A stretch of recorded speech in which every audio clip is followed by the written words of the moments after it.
Hello everyone, welcome to my channel operating system and system programming প্লেলিস্টে। আজকের video লেকচারে আমরা জানবো চ্যাপ্টার 6 থেকে কোশ্চেন প্যাটার্ন সম্পর্কে। কোশ্চেনে এরকম একটি গ্রাফ দেয়া থাকতে পারে এবং কোশ্চেন করতে পারে এখানে কি ডেডলক হচ্ছে, বা যদি ডেডলক হয় সেটাকে অ্যাকচুয়ালি প্রিভেন্ট করব কিভাবে, এরকম কোশ্চেন থাকতে পারে। তো ফার্স্ট অফ অল আগে আমাদেরকে ডিটেক্ট করতে হবে যে এখানে কোনো ডেডলক হচ্ছে কিনা।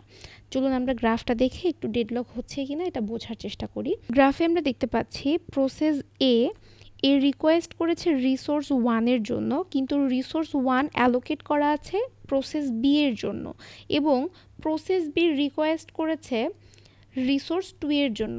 তাহলে আমরা দেখতে পাচ্ছি যে প্রসেস এ কিন্তু এক্সিকিউট করতে পারবে না, কারণ রিসোর্স 1 আছে প্রসেস বি এর কাছে, এবং প্রসেস বি এক্সিকিউট করতে পারবে যদি তার কাছে রিসোর্স 2 থাকে।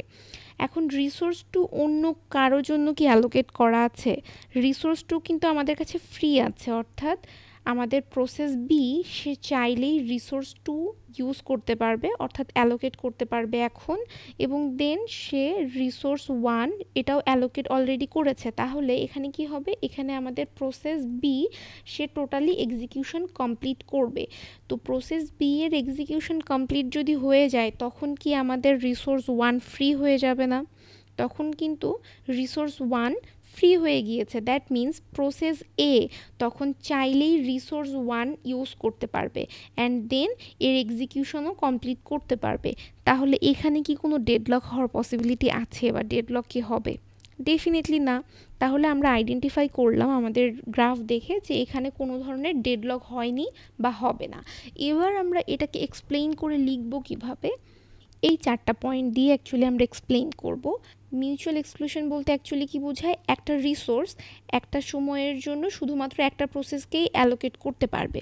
আমরা ফার্স্ট এটা ডেফিনেশন লিখব এবং এটা এক্সপ্লেইন করব। Then hold and wait.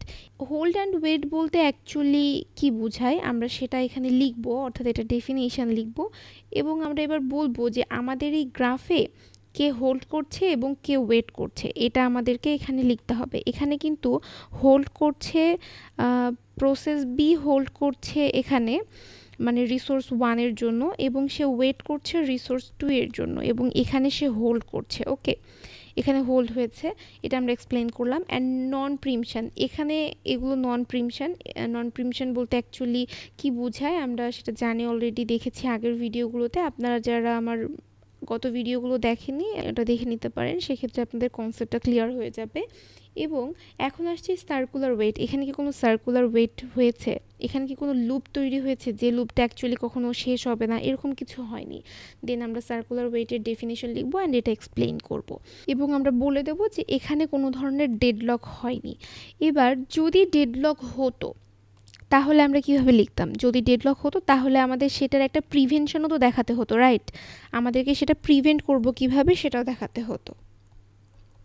এর পরবর্তী লেকচারে আমরা এরকম একটি এক্সাম্পল দেখব যেখানে ডেডলক হবে, এবং ডেডলক হলে সেটাকে আমরা অ্যাকচুয়ালি প্রিভেন্ট করব কিভাবে, বা এই কোশ্চেনটার অ্যান্সার অ্যাকচুয়ালি কিভাবে করতে হয়, এটা আমরা নেক্সট লেকচারে দেখব।